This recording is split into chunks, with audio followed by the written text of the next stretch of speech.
And welcome back to my channel. Unless you're new here. At which point, just welcome. My name is Rusty, and this is my channel where I talk about my favorite movies, mostly horror, and my favorite music, mostly metal, and we are going to finish up the Cabin Fever trilogy with Cabin Fever, Patient Zero, or Cabin Fever 3, Patient Zero. So yes, Cabin Fever 3, Patient Zero. Terror is contagious.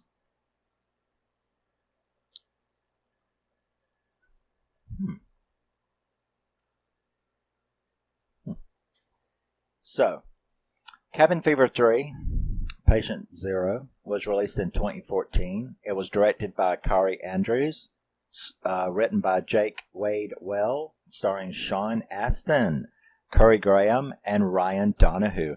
And you know, when I saw that, I'm like, Ryan Donowho? I know that name. He must have been a crush. What is Ryan Donowho from? I did a video on a movie called Altitude. I fucking love that movie. And I remembered him from that. I'm like, oh, that's who Ryan Donowho is. He was also in that hilarious mess of a movie with Dewey from Scream. I just fucking looked at it. High Voltage, is that what it's called? High Voltage. That is a fucked up movie. That's awesome. But yeah, he's also from that. And I saw that he's doing a new movie called, I just looked at it. What's wrong, man? But it's it's a slasher horror movie about a bunch of kids who go to stay at a weed camp, and shit goes wrong. So I'm like, well, that's a new setting, a marijuana grow. So I'm like, oh, a slasher horror like in a marijuana grow. So it's like not the woods and it's not a lake, but it's kind of both, or it's kind of, it's still it's a good setting. I want to see that when it comes out. But yeah, so that's who stars in it.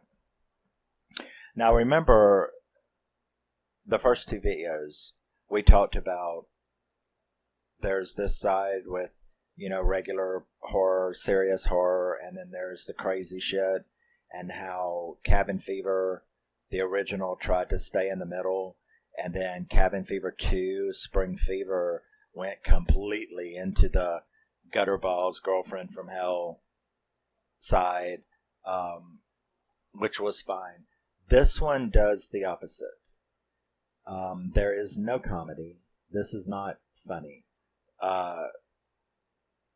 It's sort of like Cabin Fever's here, Cabin Fever 2 is here, this one goes back over here. So I think that's kind of interesting that the first movie was kind of in the middle of Be Trash Stupid, and the second one was complete Be Trash Stupid, and then this one goes the complete other direction, is a very serious, scary, and takes a very serious approach to this trilogy. I liked that. I liked being, it's very unique. So this movie begins with a whispered 911 call where we hear someone saying they're all sick and there's blood everywhere and stuff like that. Now, what was happening was this was Sean Astin, because you can recognize his voice from The Lord of the Rings. So you hear Sean Astin, he's the caller. And this is the Dominican Republic, and what that was it was a 911 call, because there's been an outbreak of this shit. And that was the 911 call. Then we see that 911 call being montaged with all of these photos, or all of these little clips of Sean Astin, Porter, being taken into what looks like a FEMA quarantine research lab. And he is not a happy camper. you know. So we see him being, poked and prodded at by this research team in a secret lab. And we see them discussing Patient Zero, which is him. Because you see, he's immune to it. He was surrounded by it. His wife, his kid, his son, like melted in his arms from this shit. And yet he is immune to it. So they kidnapped him. And they've got him in this FEMA-type research center.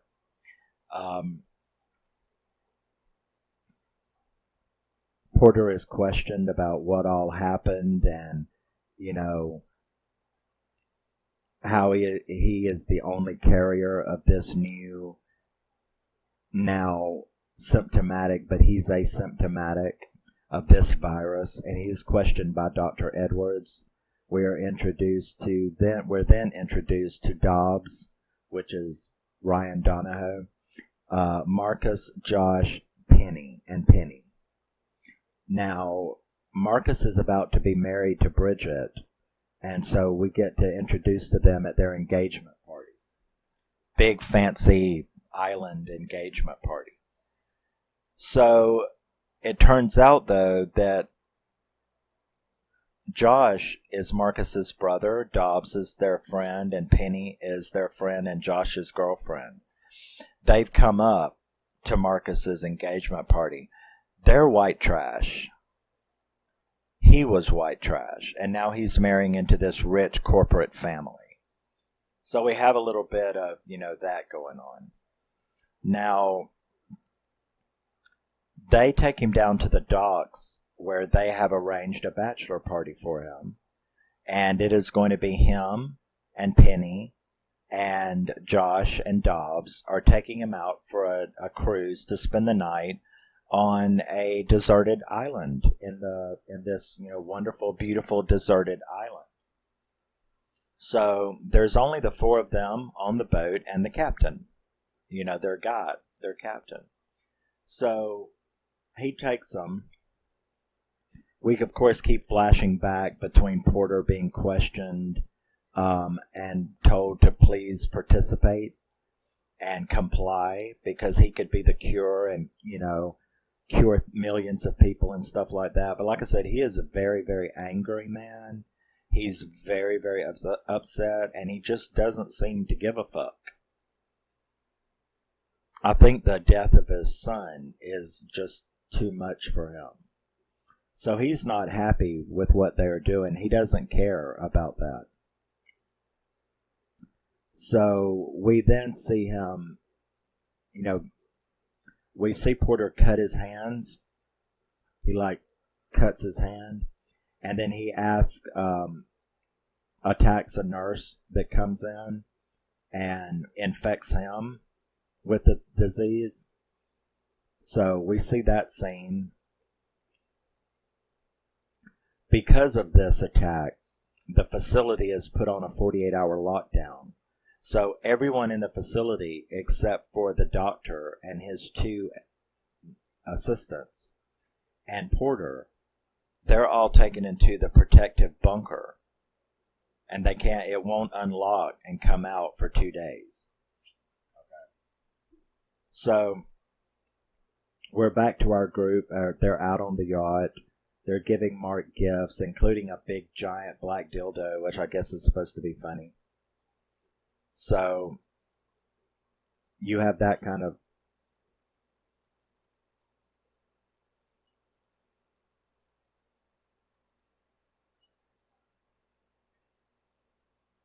what is that noise? You're going, what's wrong with the dude? I'm like, I was hearing this funny noise. So anyway, they're going out.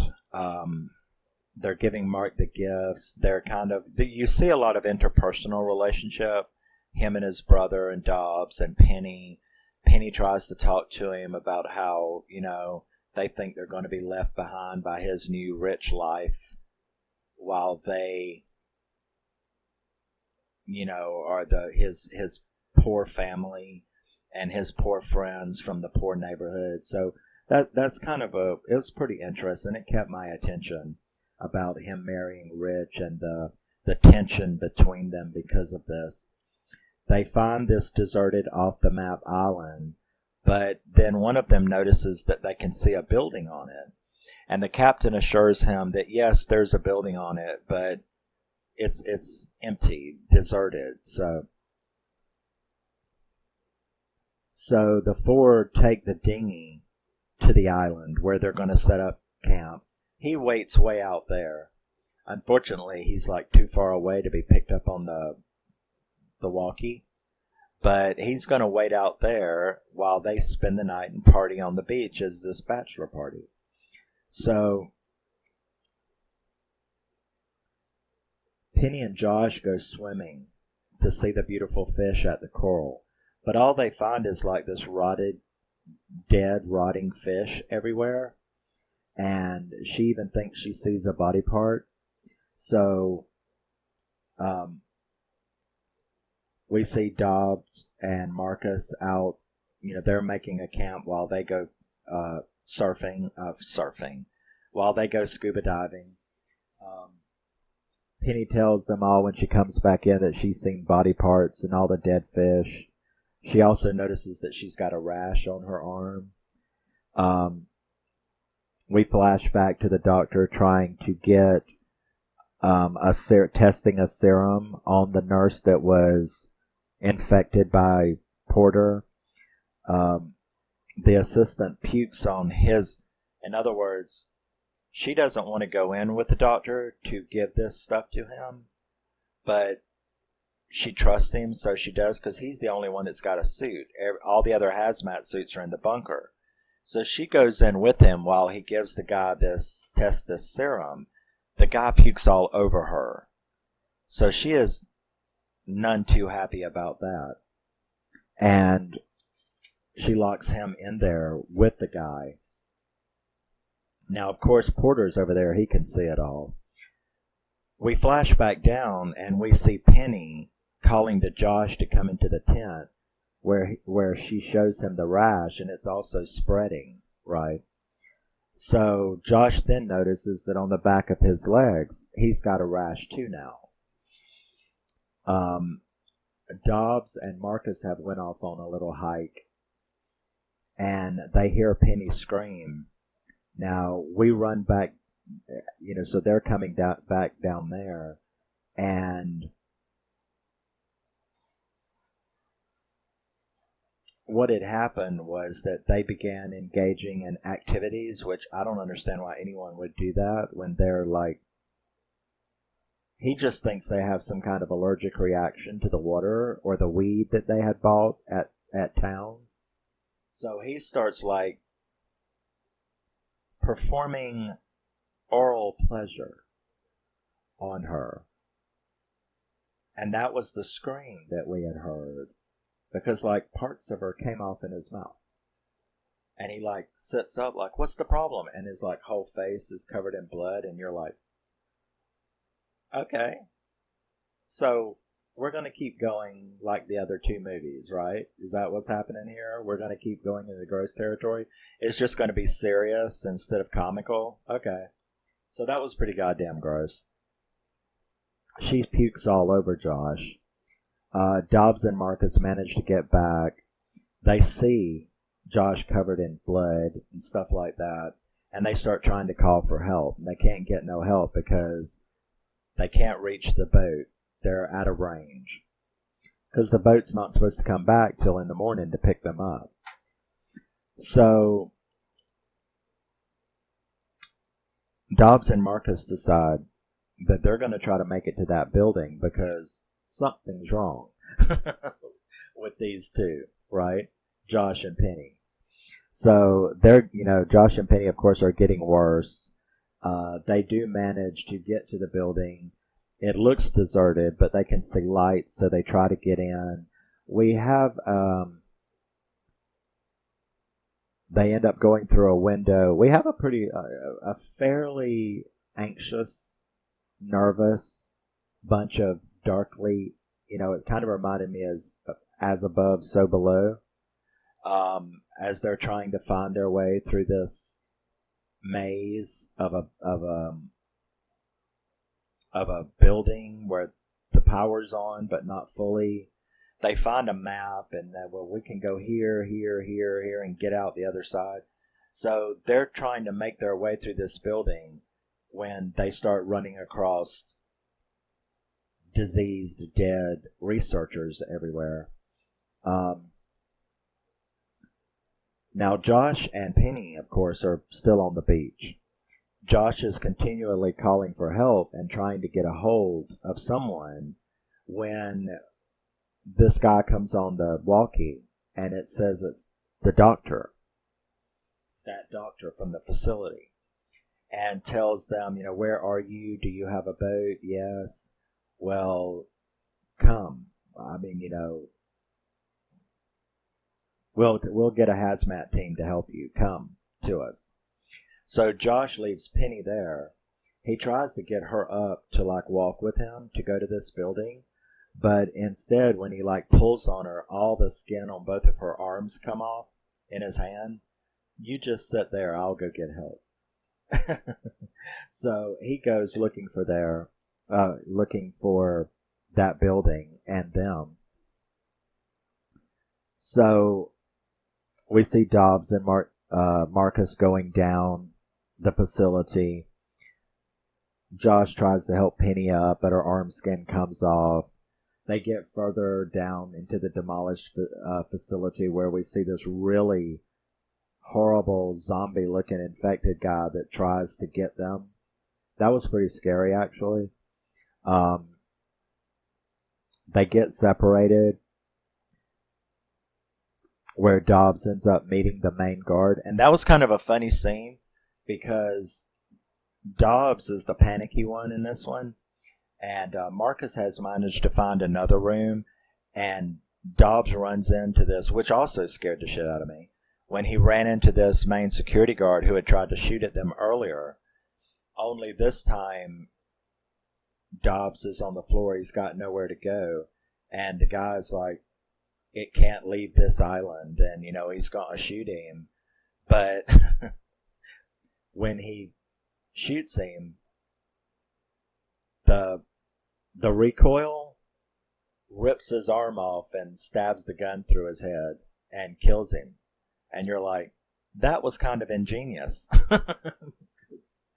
These people can't stay together when they've got this, and he fires a gun and the recoil put the gun through his skull. So that was pretty funny, actually. I liked that scene. So Dobbs manages to escape death once again. They find more dead researchers all over the place. So the bunker somehow got infected when that occurred. We'll find out how in just a minute. So all of the people that were in the bunker have actually died and become infected. What few of them are alive or will be dead shortly. So Dobbs gets away and out and finds Josh outside. Marcus ends up coming a few minutes later and finds his way out as well. And they end up having kind of a little fight there because Dobbs is all like, we've got to get the fuck off this island, and Marcus isn't agreeing with him. So he ends up telling Josh the big secret, which was that Marcus and Penny, Josh's girlfriend, used to, bang. So there's some interpersonal stuff that's kind of cool in this movie. You keep interested in the people is what I'm saying. So they go back in because they need to find this doctor, because now Josh has told them, hey, there was the doctor on the radio. He told me to come. There is somebody in here. So they go back down and they end up running into Bridget. That was the one that the infected nurse vomited all over that made her pissed at the doctor. So they run into Bridget, and Bridget takes them to the doctor. To Dr. Porter, who tells them that the doctor has lured them there. Porter then tells them that the doctor lured them there to get their boat and leave them here on the island. And the doctor's acting like he doesn't know what the fuck he's talking about. So Josh tells them about the dead fish and how he got the disease from the beach because one of his assistants, the one that isn't infected, she wants to know, how did you get it? You weren't in here, because they then tell them, everybody in the bunker is dead. And they're like, they don't understand. How did the people in the bunker get the disease? And how did y'all get the disease? You and your girlfriend Penny. And they said, well, all we did was go swimming at the beach. So it's really confusing. And they're like, okay. What she tells the doctor, she's like, how the fuck did the shit get out there? Now the doctor admits, because she's like, you've been like disposing of people like your little test subjects and all. You've been, that was the body parts that Penny thought she saw out there with all the dead fish. And he's like, well, I didn't know where the stuff was going. I just put it in the disposal. I didn't know it was going out into the sea. And so, do you believe that? I don't believe that.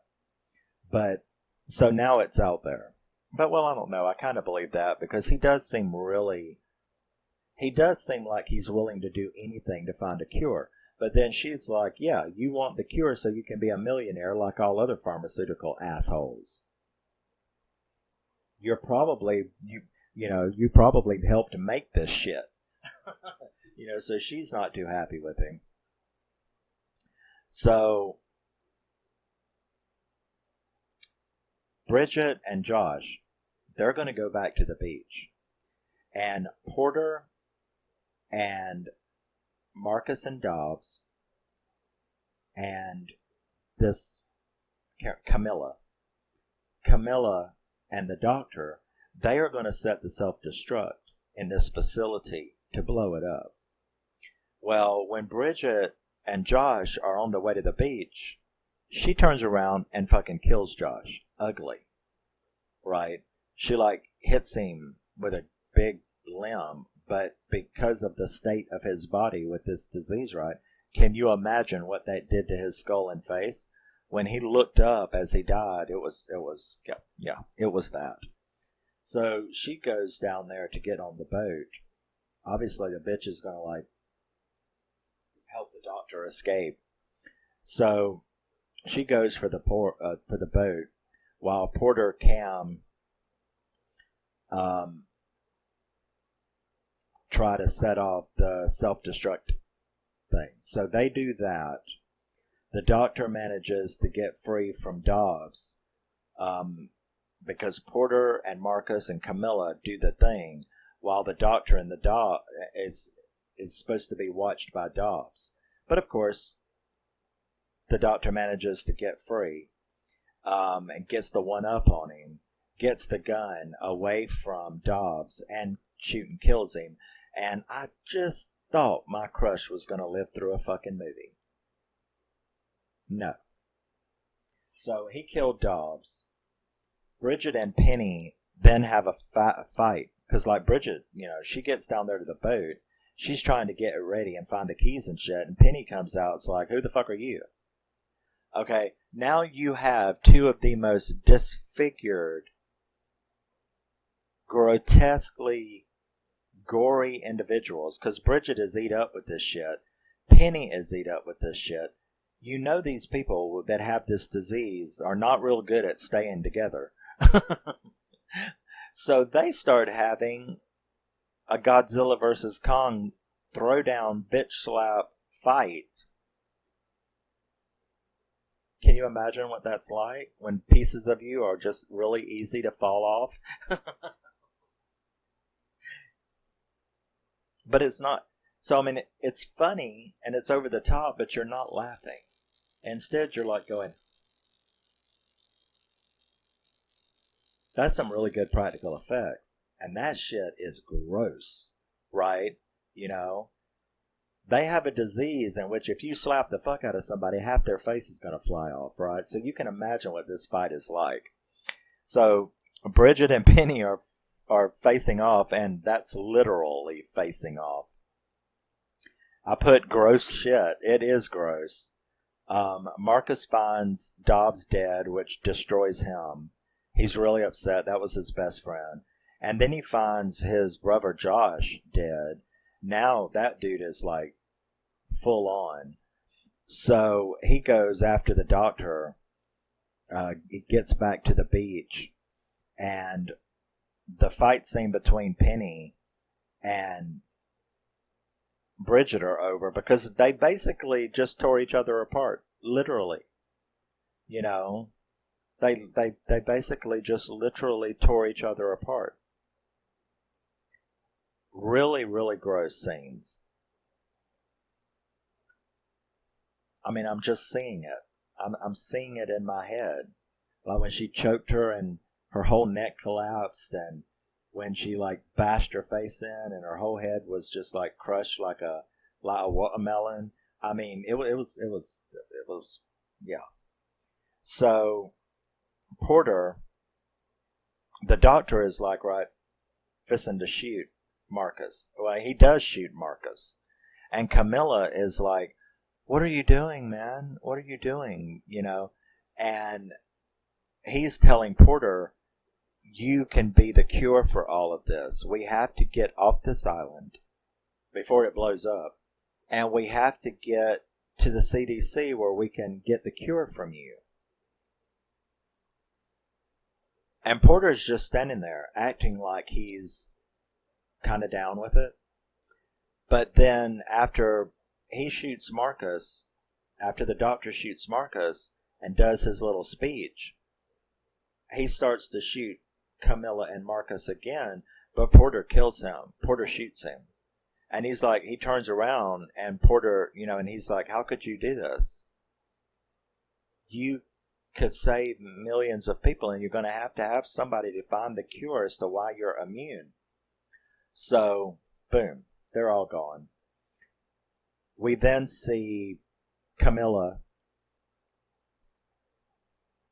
and Porter and Marcus are the only ones left, which is actually not the group that I thought was going to survive. So, out of the original group, only Marcus is left alive. He's got Porter, which is Sean Astin, and Camilla. They go out there on the boat. They take the dinghy. They go back to the boat. And they're out there. Now, they're all sitting there talking, the three of them in there. The captain's up there. When Porter is like, he brings all three of them bottles of water, you know, and they sit there. And then he walks out after, I can't remember what he said, but he was like, "Yeah, we'll all be okay now," and stuff like that. And he walks out, and then Camilla and Marcus, who've just took big giant swigs of the water that he had brought them, the water bottles, start like going, "How did all of this happen? How did the people in the bunker get infected?" Then they hear a gunshot, and I thought, "Oh my God, Porter just killed himself." But they go up there, and the captain is dead. The ding is gone. And they are getting rashes, and they look in their bottles, and you can see little blood swirls at the bottom. And they find a syringe where he had took his blood and poisoned the water, infected the water. So they start going down and getting sick, and they start like crying and not understanding. And then we start seeing flashbacks in reverse, going all the way back to the story, going all the way back to where he cut his hand. Well, when he cut his hand, this was a plot of his all along. He cut his hand to infect that nurse, to get them to come in, so that he could, in the meantime, after he had cut his hand, he had infected a mouse. He wanted that door open, not so that he could escape, but so that he could let that mouse escape through the door when they came in to help that nurse that he had infected. That mouse went out. That mouse infected everybody. and they took it into the bunker, and that's how they all died. So the movie then ends after showing you how all of this happened, with him on the dinghy arriving at a coastal town with the vengeance to infect the world over the death of his son and wife from this disease. And it's like, what a strange reaction. So you felt sorry for Porter through this whole movie, and then it turns out he's the bad guy. He really didn't care. After his kid died in his arms, and he found out his wife was dead too. Burn the world is his answer. So, is this a prequel? Well, you would have to find some way to connect. I mean, it had to get to that town in the movie, the original movie. But sure, it's a prequel. Could also be a reboot. But you could view it as either way. I mean, it could be a prequel because he does go and infect the world, and somehow it got to this town. Or it could be, or you could view it as a reboot, and they could have just started it all over. Because I'd love to know what happened. Now, because you are quite stunned, I was quite stunned at the end. I'm like, I did not expect it to end this way. I didn't expect this Porter guy to do what he did. I didn't expect him to kill Marcus and Camilla after shooting the captain, stranding them out there in the water with this disease, because where can they go? Right?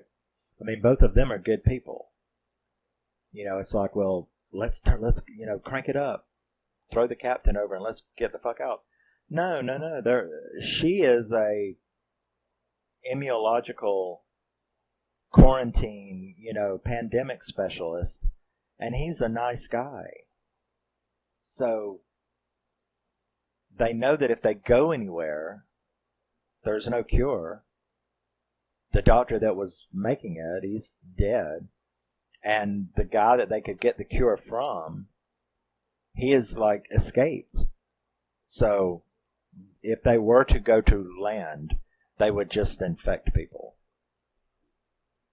So that was fucked up. And then seeing Porter heading to that town, and you're going, man, he's like intentionally going to infect the world. He is like intentionally walking in there. Because, see, he can't die. He's immune to this disease, to this virus. He's immune to it. So just by walking on there, he can spread this infection and is going to turn it loose on the world. So I saw some other people in reviews saying that they liked this better than the other two. And it's got a bad rap too, this movie. And it doesn't deserve it. I really, really liked this movie. And I gave it a 7.5 out of 10. 7.4 out of 10. I gave it the same score that I gave the original. I like the original for what it is. The second is really fun and stupid. This is a really good horror movie. I really like this movie. Good acting. I like the story. And it's sort of the opposite of what I thought. I thought that I would be head over heels for the first one and that this one would be bad. And it turns out none of them are bad, but that this is just as good as the original to me. But it's a completely different type of movie. This is very serious, very gory. It's like they call Cabin Fever gory. This movie is a whole hell of a lot more gory than Cabin Fever.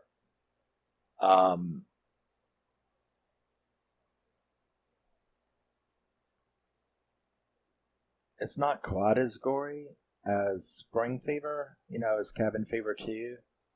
But that was just like dumb gross. This is serious gross. That that fight between Penny and Bridget is just something you've got to see. I don't know how they did that, but this is a really good movie. I mean, I really like this movie. I really like this trilogy. I like the fact that all three of them are very different kinds of movies. That's kind of interesting. Um,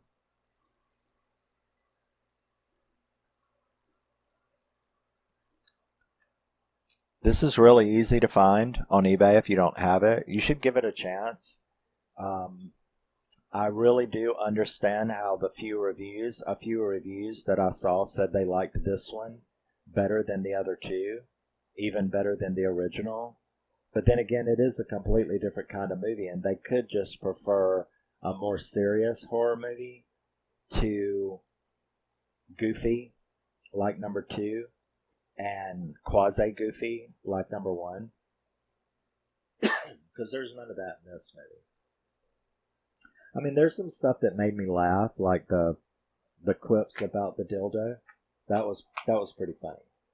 I can't believe anyone would use that thing. It's got to be a novelty item like that, and like that big around. It's like, what is that for? An elephant? I don't know. That was fucked up. But there's stuff that made me laugh. But this is in no way a comedy. This is no way a comedy horror or horror comedy. This is very, very serious. Who is that? That's Josh when she knocked his face off.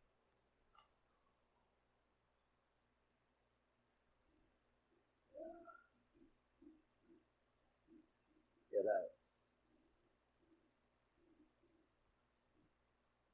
that was Josh when I told you about when she knocked his face off. It's like from all of this just like came off. It was fucked up. But yeah, I like this movie. I like this trilogy, and that does it for Cabin Fever. I will be back with my May update to get it out of the way since we're at the end of July. And yeah, love you, miss you, bye. Always remember and never forget you're a very, very special person. Thank you very much if you do stop by and take a look and a listen. And if you would, tell me what you think about them, how much you hate these movies, or like them, or what you think about them. And I will see you in the next thing that I do. Bye-bye.